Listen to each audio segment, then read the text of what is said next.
Hi and welcome to the Geek Legion of Doom. This is a B-movie review. Today we're going to be having a look at Lake Placid, the final chapter, or Lake Placid 4 as it's maybe sometimes called. So, Lake Placid 4 is a sci-fi original film, and that's going to come with certain sort of expectations and connotations, and then some of which are probably going to be fairly accurate. Now, before we get into the sort of review proper, let's have a look at the sort of series as a general whole. Now, it's easy to forget that Lake Placid, was the original film at least, was actually a fairly large budget proper film that was in the cinema and had a theatrical release and whatnot. And it's obviously degenerated into these kind of director TV or DVD films. But originally it started as a fairly decent flick. Now, obviously, I would say this film is actually considerably better than episodes 2 and 3 if you've seen them.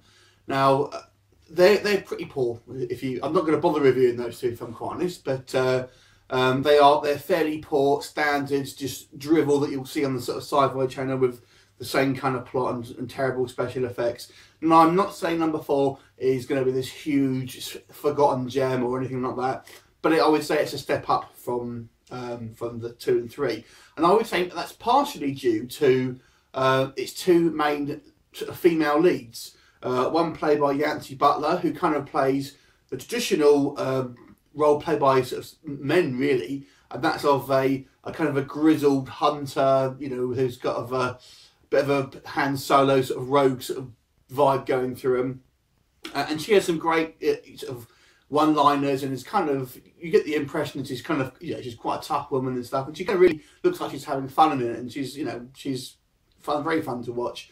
And then secondly, you've got Elizabeth Rom, who you may know for sort of TV work in Angel and I think Law and Order as well, and she plays the sheriff, and I think she's her role is fairly straightforward, admittedly, but she certainly brings some sort of intensity and some sort of intelligence in the role, and they're the two leads that I want. So they're really propping up the film. The rest of the cast are fairly forgettable, to be quite honest with you.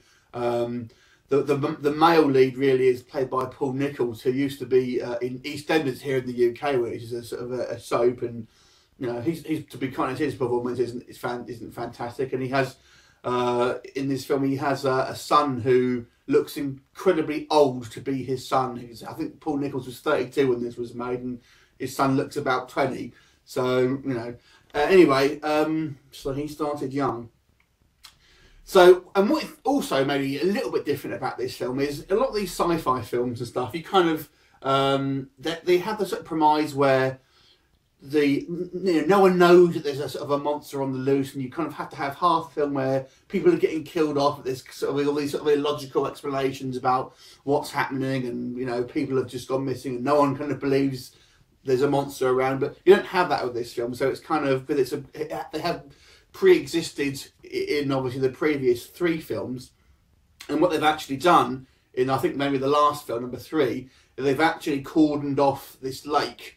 With sort of 20-foot electrical fences, so none of these sort of crocodiles can get out.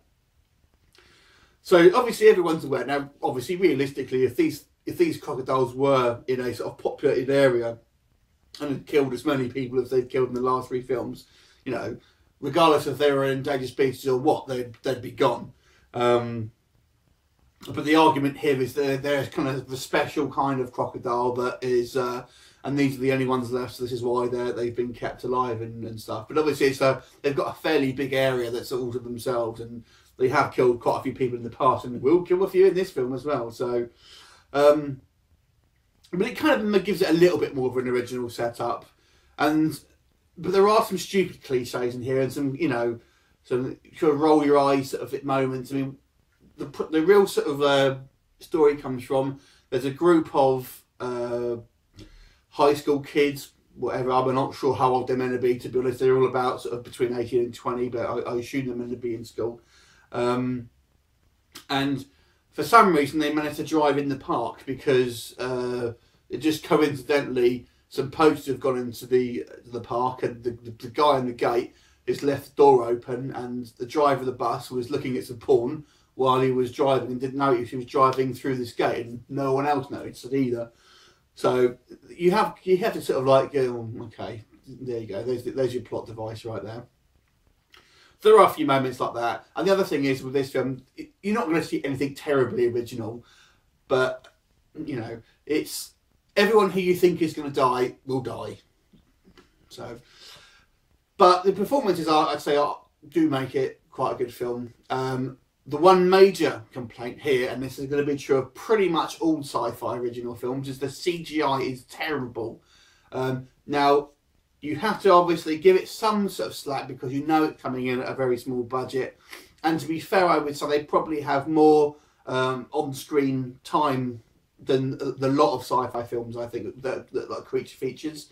I always think in these films, and I've seen a few of them, you know, you have one sort of like monster attack at the beginning, you have a sort of a monster attack in the middle of the film, then you have a kind of a bigger monster attack in the end of the film. And then it's all sort of like, the rest of the film has got it's some crappy plot about some gangsters or, you know, something like that, or an evil corporation where you're not interested in that. You want to see that, you know, you want to see the monsters. It's called Mammoth or Sabretooth or something like that, but it's barely in it. So this film, I would say the crocodiles are probably in it a little bit more. So they're trying to have it, you know, they're stretching out that budget a little bit, but they don't look very good at the end of the day. Let's just say it. They're kind of pretty weightless. You've got plenty of CGI blood in this, which I still don't understand why, you know, these filmmakers have this sort of obsession with CGI blood. There are, you know, obviously real fake blood on sort of like splattered across walls and stuff, but when you see the crocs chomping down, you'll get splurts of CGI blood coming up. Although it's not a particularly gruesome film. I mean, you'll see some, you know, some bodies with like chunks bitten out, but there's nothing. I wouldn't say it's a particularly gruesome film. There are maybe a couple of mild jump scares you get out of it, where sort of crocs will come and bite people and they're not expecting it and stuff like that. So it's kind of fun. And you know, the performances by the two main leads, and maybe the mildly original sort of setup at least makes it a little bit of a cut above the rest of the average sort of sci-fi drivel. But it's nothing, you know, if you're expecting any type of sort of higher budget type performance films, you're not going to get it from here. But if you go into this film expecting, you know, Lake Placid 2 or 3, I think you'll be surprised, you know, pleasantly surprised in this one. So I'll give this film a 5 out of 10. Now, I would say that's obviously an average review, but that's better than average for the sort of this type of film, which, to be quite honest, I dislike the majority of them. So check it out if you're a Croc fan, and I look forward to seeing your comments next time. See you later.